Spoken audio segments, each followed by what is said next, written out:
President Volodymyr Zelensky has dramatically revealed Ukraine's staggering estimated total losses from the devastating war with Russia, laying bare the immense economic devastation that has gripped the nation since the full-scale invasion began. Ukraine has tragically lost an estimated $800 billion in damages, destruction, and lost economic potential, and now desperately hopes to raise these massive funds through international support for comprehensive post-war reconstruction efforts.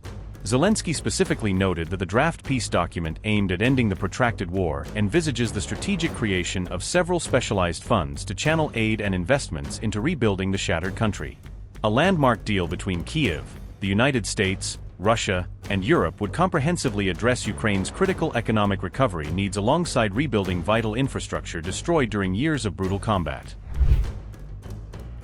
Volodymyr Zelensky said, and I quote, "The aim will be to mobilize $800 billion through share capital, grants, debt obligations and contributions from the private sector to help Ukraine fully realize its potential." For the very first time publicly, Zelensky presented the detailed draft of a comprehensive 20-point document outlining concrete steps for formally ending the exhausting war and transitioning to lasting peace.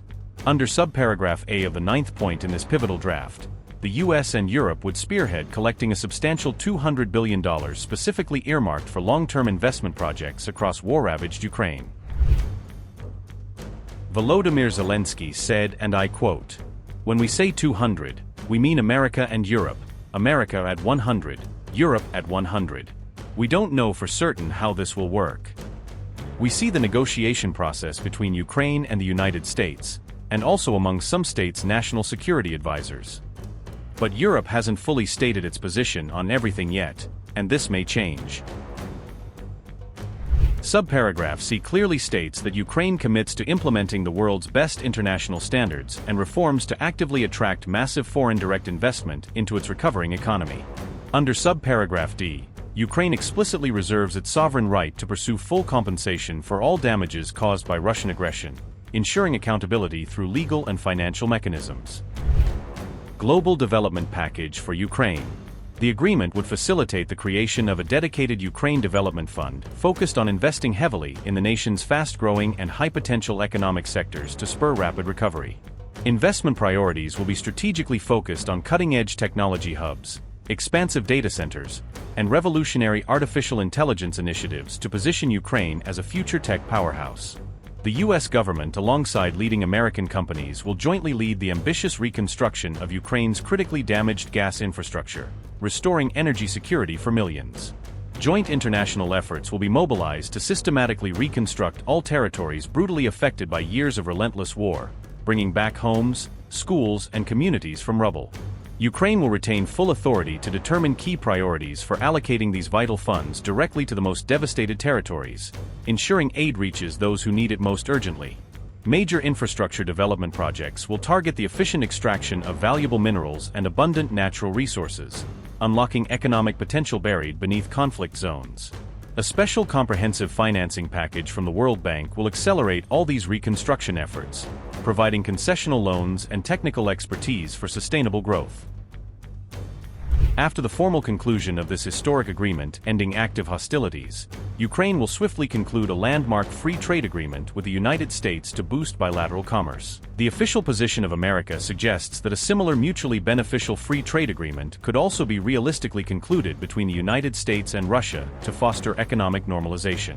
Zelensky also subtly hinted that once the war is definitively over and stability returns, the U.S. could begin the gradual process of lifting long-standing sanctions imposed on Russia over time.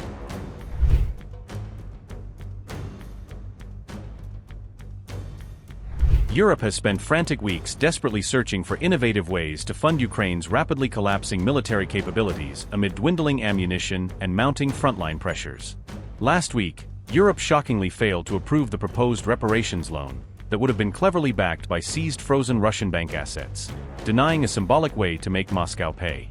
Instead, the EU opted for massive common borrowing as the painful alternative, planning to raise a whopping €90 billion while unfairly shifting the enormous long-term cost directly onto ordinary taxpayers.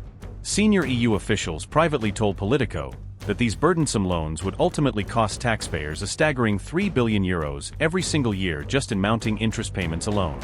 Meanwhile, NATO member nation Hungary has fiercely lashed out at the EU's controversial hefty loan package earmarked specifically for propping up Ukraine's war efforts.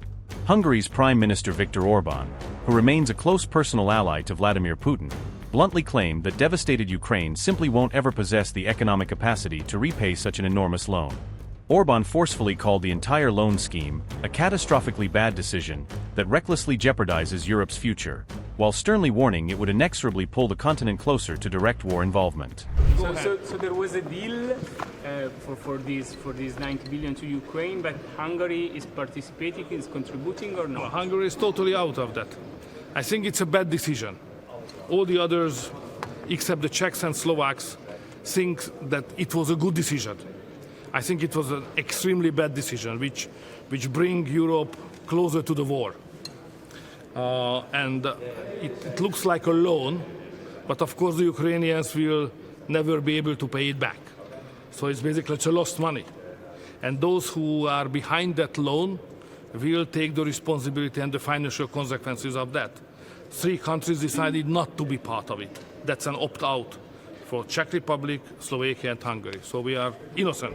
Apart from defiant Hungary, both Slovakia and the Czech Republic have also refused outright to provide any financial guarantees backing the EU's ambitious and divisive loan package to Kyiv. Europe has optimistically claimed that Kyiv will eventually repay the full principal if Russia finally steps forward to provide genuine reparations payments after a comprehensive peace deal is successfully implemented.